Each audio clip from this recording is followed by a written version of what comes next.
Hey guys, what is up? Happy Monday. It's 8-Bit Eric. Welcome back to the channel. We're live in Daddy's bedroom. I'm going to leave timestamps down below for any of the topics I talk about. We got a lot of news. We got an exciting unboxing also to take care of. So yeah, timestamps if you want to skim throughout all this. If this is your first time coming here, smash that like button. Hit that subscribe. We're on the road to 100,000 subscribers. I appreciate y'all being here. We got a lot of big news, starting off with what was speculation the other day. Now it is confirmed. Nintendo has officially lowered the price of the base model Switch in Europe. Is it going to happen in the rest of the world? I think it might, because we got the Switch OLED coming out. But let's take a look at this news article, courtesy of Eurogamer.net. So Nintendo lowers the price of the base Nintendo Switch model, and they are saying it is due to currency exchange rates and the impending OLED arrival. I'm still not getting the OLED, even though it does look cool. It's not enough of an incentive for me to update. I do not play handheld that often, but if you don't have a Switch yet, go get it. Go on with your bad self.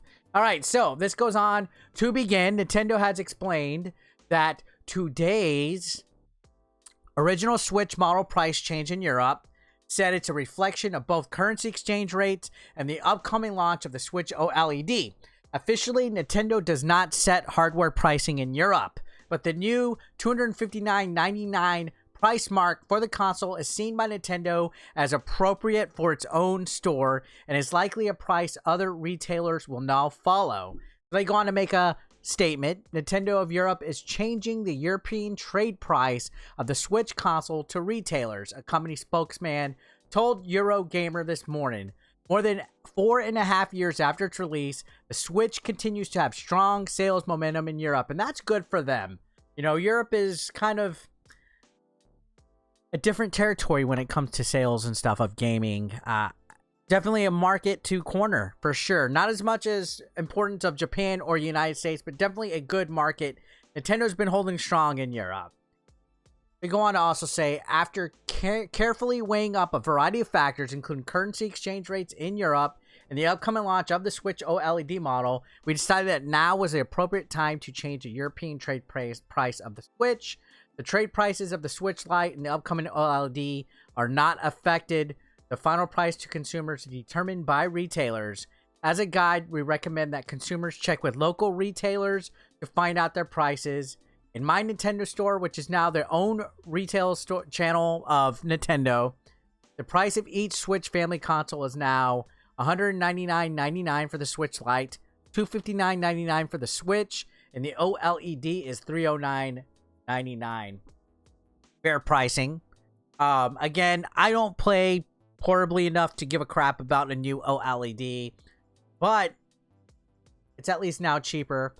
They said they made the price change before the launch of the Switch OLED model, so that the price differences between each model and Nintendo's own retail channel, the My Nintendo Store, would be what Nintendo judges to be appropriate for its own store. There's no word yet on whether the original Switch will see a pricing change in other regions. So as of right now, there's no word if the other territories in the world, other regions, if United States will be getting a price cut. I would assume so. I would think so. The OLED comes out October 8th alongside Metroid Dread, which I'm not the biggest Metroid fan out there, but I can respect the franchise. I'm also looking forward to it because it's a 2D side-scrolling Metroid. I can get behind that.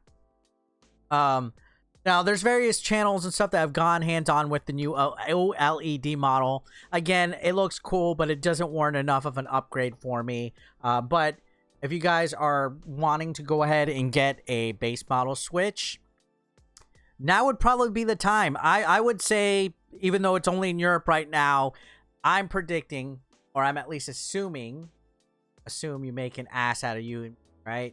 I would assume that there will be a price cut on the base model. So if you don't have one yet, wait for it. I know there's some guys out there that are still holding out for a Switch Pro. I don't think that's happening. I think that rumor is out of the ship. I'm not predicting that anymore unless I see some kind of huge, substantial rumor or leak or evidence to lead us to believe so. But with the OLED model coming out, I highly doubt we're going to see a Switch Pro model. So if you're going to get a Switch, get the new one or just get the base. The base to me is just as good as the new one. It's only really just a better screen. And it's not that much of a difference anyway, because I believe it's still outputting 720p in handheld mode. And there's not better GPU. So to me, it's pointless. I'm not getting one. I'm always asked, even though I've already made like several videos saying I'm not getting one. I'm saying it again. I'm not getting one. Oh, but you're a Nintendo fanboy. We know you're going to pick it up day one. Nope. Not day one. Maybe day 50. Nah, I'm just joking. I'm not going to get one at all. I have no incentive. Anyways, continuing on. We have some interesting news. There's been like an NVIDIA GeForce Now leak that has basically leaked out a lot of potential stuff. Rumors are everywhere right now. There's going to be two articles that we're talking about. One in regards to some PlayStation exclusives being ported over to PC. But the other one is going to touch base on a series that I love a lot. A series that's kind of been under fire because the GTA 5 Enhanced port, which we're going to talk about that later, is under fire. But there's rumblings and reported, speculation that a GTA remastered trilogy is coming out with Vice City and I believe San Andreas and GTA 3. Again, it hasn't been officially confirmed. It's just been reported that it's happening. So when you see reportedly in the works, guys, that doesn't mean confirmation. I tried to settle that with my stream one time, and they're like, well, it's being made. I'm like, it hasn't been confirmed. Reportedly being made and confirmed, two different things. But let's talk about this. The GTA Trilogy leaks through NVIDIA GeForce Now, and that's not all. So there's a lot of stuff coming out of this. Some of this does seem too good to be true. When we go down the line, we'll see some other stuff. But I think this shows sign that it is indeed going to happen, which more than likely it will. It would be cool if it gets put over on the Switch, even though I have all of these on the PlayStation 4 already digitally. And I also have them physically on the PS2 and whatever the consoles they've been on. But continuing on, it says, Rockstar's long-rumored remasters of GTA 3, Vice City, and San Andreas have been leaked following a major discovery in NVIDIA GeForce Now. So on September 12th, a blog post by a developer, they revealed how some research and inspecting the GFN client application led them to finding a GraphQL editor for testing that included games never announced. As it turns out, some users have since discovered that remastered versions of GTA 3, Vice City, and San Andreas are all listed. So the GTA Trilogy Remastered has been on fans' radars for a very long time, and in a recent Kotaku report revealed more details about the yet-to-officially-be-announced project, stating that the graphics are a mix of the older PS2 style with modern tech. So here we go. This is from a Twitter account called GTA Series Videos. And it says a new GeForce Now leak reveals remastered versions of GTA 3, Vice City, and San Andreas together with a PC port of GTA Liberty City Stories made by Lucid Games.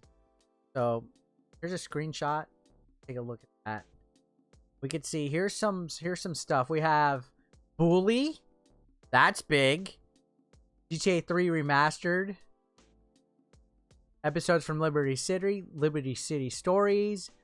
San Andreas remastered, Vice City remastered, Red Dead Redemption 2.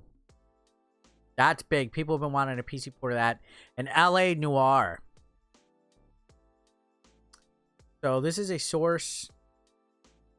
According to this, somebody was able to go through files and stuff like the article says. Again, nothing has been officially announced. So do take this with a grain of salt. I'm thinking this is more likely going to happen. We're seeing more stuff being ported over to the PC. It says, while the remasters were supposedly slated for some time in 2021, they've yet to be announced. With notable leaker Tom Henderson saying they might come in 2022, this seems more likely than ever. Plus, that's not even including the fact that GTA 5 Enhanced and Expanded was delayed to March 2022. Further, an amusing addition to the GTA remasters, a PC port of GTA Liberty City Stories was also listed on the NVIDIA GeForce Now leak as being developed by Lucid Games. So assuming that this is all accurate and there's no tomfoolery going on, there's going to be quite a bit of GTA coming our way. Of course, take all this with a grain of salt until Rockstar themselves officially announced the project. So yeah, again, this is intriguing. This is a possibility right here. I'm leaning towards it, yeah. I would agree. I would think that it is likely going to be happening. Again, I'm more of a console guy, but I know some of you guys prefer PC stuff because with GTA, you can do mods. So, speaking of GTA, let's touch on this a little bit of an update to something that we talked about the other day. And that was the GTA 5 enhanced and expanded trailers. They are being dislike bombed hardcore on YouTube right now. Like, amazingly hardcore. Like, to the point where these are some of the most unliked trailers of all time. People want GTA 6. They're tired of GTA 5. You guys spoke out about it on my last video in the comments. I saw your comments. Let's go ahead and look at this. This is an update. The GTA 5 PS5 trailer is nearing 100,000 dislikes. So this is the PS5 trailer that was shown during the showcase. So following its announcement at the PlayStation Showcase 2021, the latest PS5 trailer for GTA 5 is nearing 100,000 dislikes. So GTA 5 expanded and enhanced received a new trailer at PlayStation Showcase 2021. Fans are not liking it. We touched on this again the other day. People are upset. People are PO'd. The trailer for the PS5 version of GTA 5 is about to hit 100K dislikes, indicating fan distaste at the announcement. Now, before the latest generations of consoles released in 2020, the PS5 and the Series XS, Rockstar announced that enhanced versions of GTA 5 will be coming to the new hardware. This enhancement makes the third console generation that GTA 5 has officially been released on, with the original game being released on the PS3 and 360 in 2013. Damn, it feels like it was just yesterday. At the showcase last week, Rockstar released a new trailer that gave an official release date, delaying the game to next spring, while also giving a first look at some of the game's enhanced features. Upon release, the trailer received instant backlash and has been racking up dislikes since. Now, this goes on to say that the PlayStation version of the latest trailer is approaching 100K dislikes. It follows the dislike bombing of the GTA 5 PlayStation and Xbox Series X trailers shortly after its release. So this was the first, I think the first trailers that were revealed of it.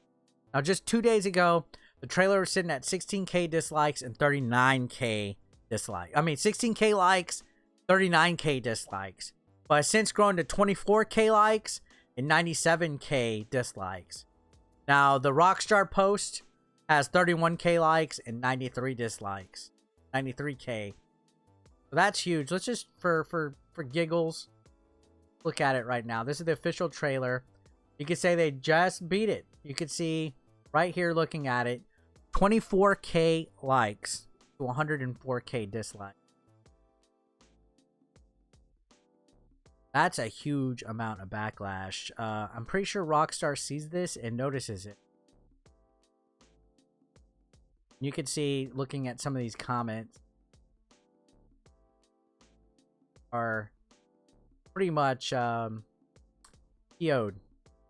Let me move it over so you guys can see better. There we go. So, look at this first comment, first of all. They didn't even compare the enhanced graphics to last gen because it would look exactly the same. Improved graphics and enhanced gameplay, seamless character switching, explosive action, and much more. The efforts into remaking the game are as much as the ones put into these words when you read on screen. Every GTA fan be like, my disappointment is immeasurable and my day is ruined.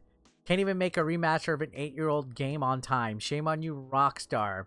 The saying, milk the cash cow as much as you can, has been taken to a whole new level.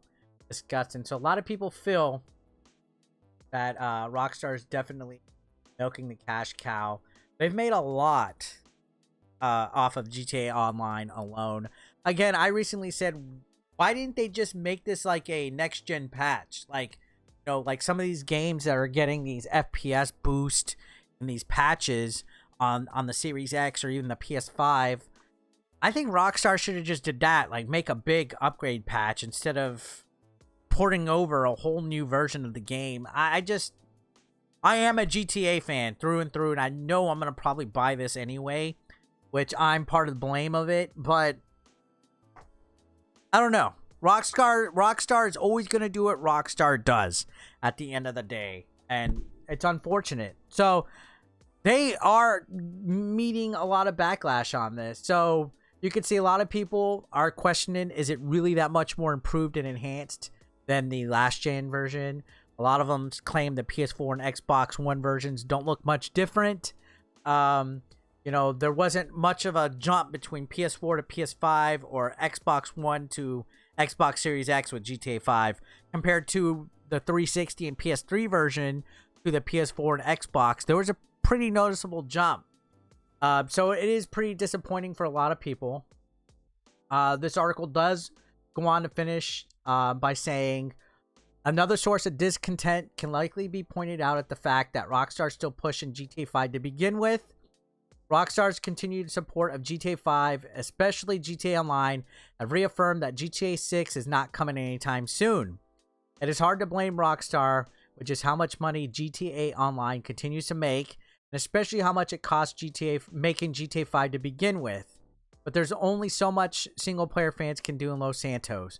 Players want a new original GTA single-player experience, and if that trailer dislikes are any indication, GTA 5 for PS5 and Series X are not going to cut it, especially as shown there. So, March 2022, what do you guys think? Let me know your thoughts about GTA 5 expanded and enhanced. Now, we're going to go back to the GeForce Now leaks, because we got more potential leaks in regards to some PlayStation games.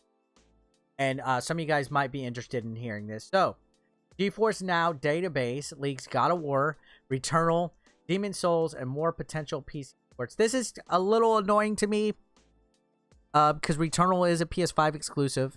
So is Demon Souls Remake. Now we're getting them ported over to PC. Xbox has already been doing it. To me, it doesn't bug me. But I do know it's a little bit of a concern as far as exclusives go. People want console exclusives. I know a lot of the Sony PlayStation fans out there always brag about the exclusives, but they're getting upset because Sony's going the way of what Microsoft has been doing. I've always heard, what's the point of getting an Xbox if they're just going to put the games on PC anyway? Well, guess what? Sony's doing it. Now, continue this article. This does say God of War, Returnal, Demon Souls, and several other exclusives could be heading to PC according to a new leak. So this is a leak. Take this again with a grain of salt. In an article posted on Medium, a researcher shared a method that can be used to find out what games that are not supported yet by GeForce Now streaming service. By using this method, he was able to find listings from the Steam database that included several PlayStation exclusives that are yet to be announced by Sony. So these haven't been officially announced. And a list that was compiled by a Reset Era user using the method shared by the researcher, it was found that Sony's planning to publish several PlayStation exclusives to PC. Of course, you might not be wondering if Bloodborne is jumping to PC or not, and sadly, it doesn't appear. No, it says you might be wondering. I'm sorry, I can't read today. Take a sip of my soda. Bloodborne doesn't appear on the list. This actually adds more credibility to the list, even if ironically. So here are all the exclusives for PlayStation found in the list that could be heading to PC. It says take it with a grain of salt since there's nothing official. So we got Days Gone, which is available on Steam. Demon Souls, Garrison, Everybody's Gone to the Rapture, Ghost of Tsushima, God of War, Gran Turismo 7, Guns Up, Helldivers 2, Helldivers 1, Horizon Forbidden West, Horizon Zero Dawn Complete Edition, Predator Hunting Grounds, Ratchet and Clank, Returnal, Sackboy, and Uncharted Legacy of Thieves. Now, to credit of this list, there's an unannounced game included here like Helldivers 2. Developers have been teasing this sequel for a while on their official Twitter account. So, here's a screenshot from the meeting.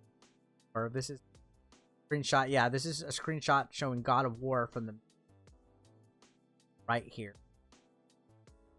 This is a possible leak right here. I don't know how accurate this is. I can't tell if it's a fake or not. To me, it looks pretty legit. It says a screenshot from the Medium article appears to suggest God of War has a release date listed as TD, which is interesting. Similarly, there are some games on the list that haven't been officially announced for GeForce Now, like Mafia Definitive Edition. The biggest leak from this exploit appears to be the hint that Sony's working on bringing several of the first-party projects to PC. This is already clear after they acquired Nixxes, who's a porting house specializes in. So, just like Microsoft, it appears Sony might be going the way of making PC ports. It's just the way things are going. I know there's a lot of people that are opposed to it, but there's also a lot of people that are excited about it. PC gaming, you know, the PC master race and stuff like that. What are you going to do? Forget about it. 1, 2, 3. All right, so let's move on. We're going to talk real quick. A quick thing about a game that we covered coming that was just announced at the showcase. This is Marvel's Wolverine. I'm really excited about it. We just got a very brief teaser trailer the other day. No gameplay footage. Nothing of that sort. But a lot of people are hoping and wondering if the game's going to be violent, if it's going to be mature, if it's going to be true to the character of Wolverine, which is violent. Well, on Twitter, this is an interesting tidbit, and this is somebody who is the creative director at Insomniac Games for this. This is a Twitter thread. This is just something small. It's not exactly a news article. But Brian Horton said, so stoked to be the creative director on Wolverine PS5. And, you know, they posted the trailer. The claws are coming out. We're thrilled to announce Marvel's Wolverine's in development. So if you saw it, there's a pretty cool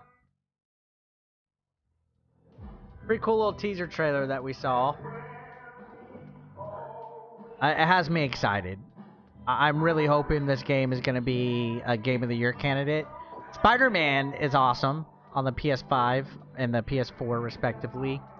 So if we get anything that's even close to that with the Wolverine character, I'm 110% sold on it. Like, hands the fuck down. Like, that is a teaser trailer right there, buddy. Seriously. So now you have people asking questions, especially this guy right here. This is what I was really wanting to touch on right here. This sounds like good news to me.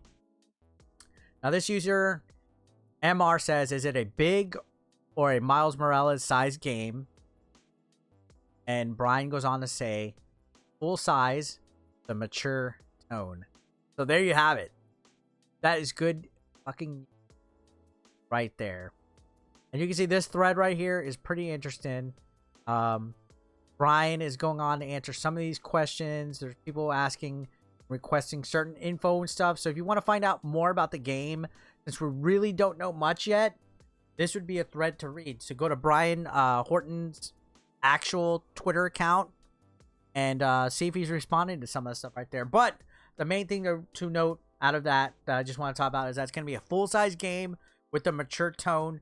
So we're going to see probably Wolverine remembering arms, and I'm excited. I am 110% excited about that. Now, let's go on. We're going to do a couple more articles here. Nothing too cray-cray. But I wanted to talk about Twitch real quick. We've seen a lot of adjustments in the world of Twitch with some streamers deciding to move over to YouTube. They're leaving Twitch. A lot of people have mixed things about Twitch. This is kind of touching on it. This is some rumor and speculation. It's diving into the whole, like Tim the Tap Man and things like that, and speculations, talking about influencers and stuff. So I just found this to be an interesting article, especially as an aspiring streamer myself. I stream at least 3 days a week, sometimes more. Check me out on YouTube or Twitch, 8-Bit Eric, you'll find me. But Twitch is reportedly offering big streamers a lot less money than before. And this is coming off of guys like Dr. Disrespect being taken off and people leaving and signing bigger deals elsewhere. This is interesting because these guys sign big money contracts. And it seems like Twitch is making adjustments to their platform, stuff like that. So let's read real quick. So Twitch has lost 2 big streamers in the last month. Tim the Tap Man and Dr. Lupo. And a part of the reason might be because the platform's not offering as lucrative deals as it once did. So Tim and Lupo jump in ship from Twitch with some of the biggest news in streaming over the last month. According to a new report from the Washington Post, so even the Washington Post is it could be because the streaming site isn't offering the types of deals it once did. According to the Post, Tim and Lupo leaving the site are because of intentional changes to how the company goes after exclusive contracts and deals with famous streamers. So they're making contract adjustments. Even though they are still the top streaming platform of the world, they're making changes that big streamers just, you know, when money gets involved, they feel it doesn't work out in their favor. Could this be a good thing or a bad thing for the platform? If a lot of big streamers are leaving in droves, it's going to cause a lot less people to the site. But by the same time, it can open up a whole base of viewers for people that want to move up. You know, the big guys leave. This streamer that was streaming the same game can now come up because that audience that doesn't want to leave to go watch them on YouTube will watch somebody new that's playing the game they were already watching. You know what I mean? So in theory, it could recycle who's on top. We could see new people emerge from this. But going on, it says a number of former Twitch employees were quoted as saying that the site has started to offer big streamers less money for similar amounts of work. It doesn't offer the same types of contracts that it used to in the past. Several employees also claim that this was the reason for Dr. Lupo's departure, who got lowballed by the site during his most recent contract negotiations. This underwhelming offer is apparently what made the move to YouTube even more appealing.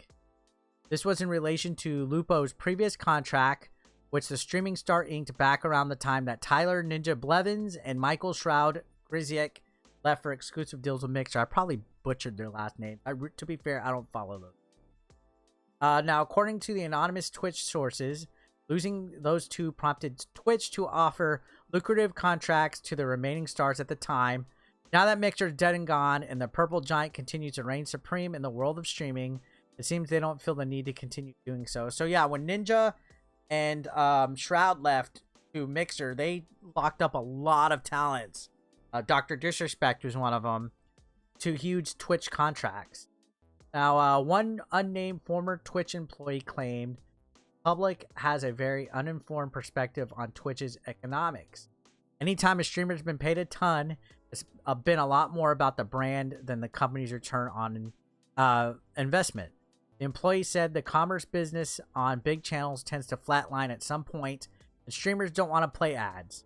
That's Twitch's big upside potential. I could see that. I could see that being a problem right there.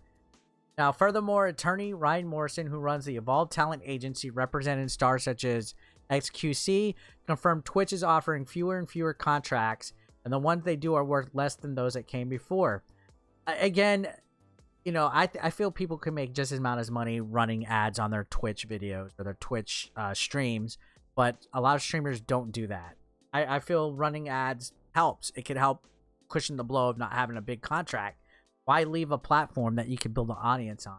Then again, these guys make millions and I don't. Now, they do sue outside of North America. It's just about none at all, at least in my experience, Morrison told the Post. That's not to say there are not some very lucrative and amazing deals coming down the pipeline still, but it's not where it once was. Twitch obviously doesn't think losing a couple of big name streamers every now and then to other sites is a big deal, and their total hours watched compared to YouTube and Facebook gaming seem to back this up.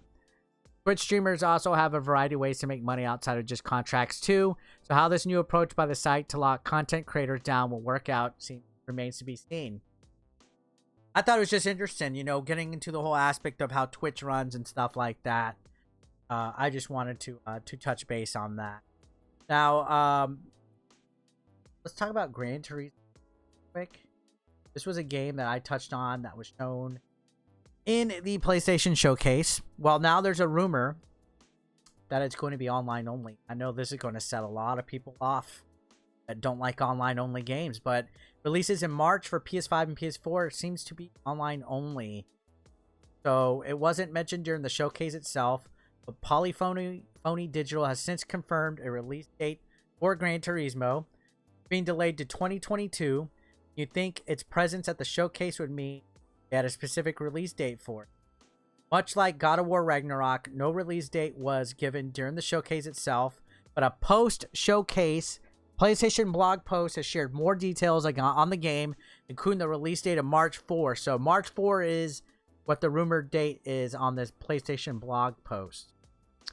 Continuing on, it says the objective for GT7 in current culture today is to design a game to convey everything from the last 150 years of car and racing culture, whether you're a lifelong fan or discovering cars for the first time.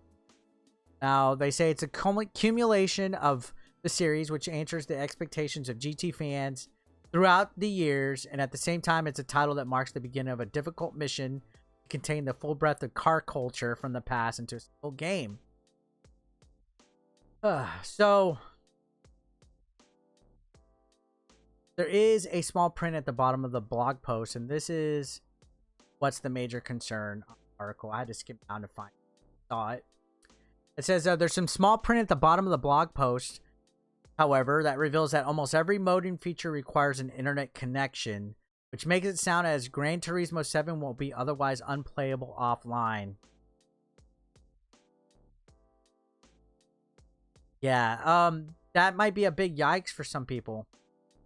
It is a small print.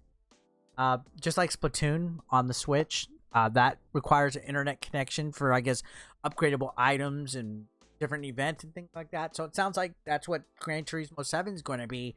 I feel that that might be a deal breaker for some of you guys, especially a lot of you guys in my streams. I know a lot of y'all really dislike games that are reliable on online only, because eventually those servers will come down and that game will be rendered useless 5, 10, 15, 20 years from now.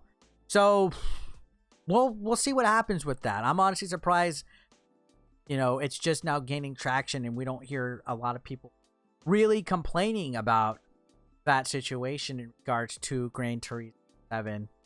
Now let me go ahead and move on.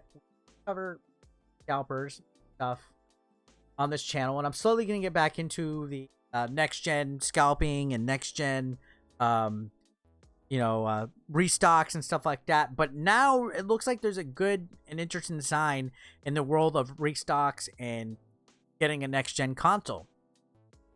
Scalpers are reportedly getting 30% less for PS5s. Now, Series X prices are holding firm, but Series X have never been as high as PlayStation 5s.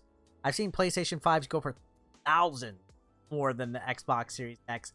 But now that scalpers are getting 30% less, I think, in my opinion, that's a good sign of the times changing.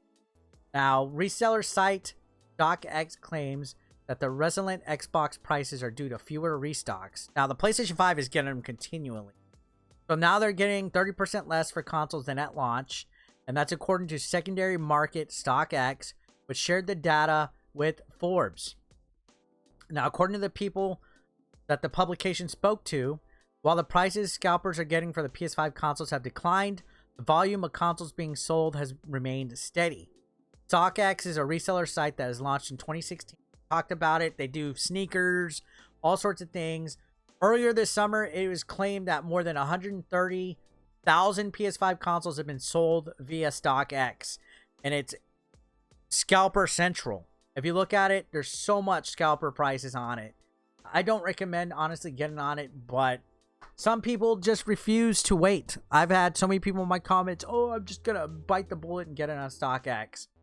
So the company claims that PS5 prices have fallen by almost 30% since their peak, which was $1,000 on Cyber Weekend 2020 for the disc version. In September, the console dropped to $715, which is also 10% less than the price in June. The digital edition peaked at $1,000 on Cyber Weekend. It's now selling for just under $700, which is 6% less than in May. Officially, it retails for $499 for the disc, $399 for digital. Meanwhile, the Series X prices have recently compared closely to what they were at launch. According to StockX, Series X price dropped by 25% from its Cyber Weekend peak, $750 to $800, to its lowest in July, which is $600. However, Xbox has seen a significant boost this month. It's selling for an average price of $725, which is $25 to $75 less than its peak.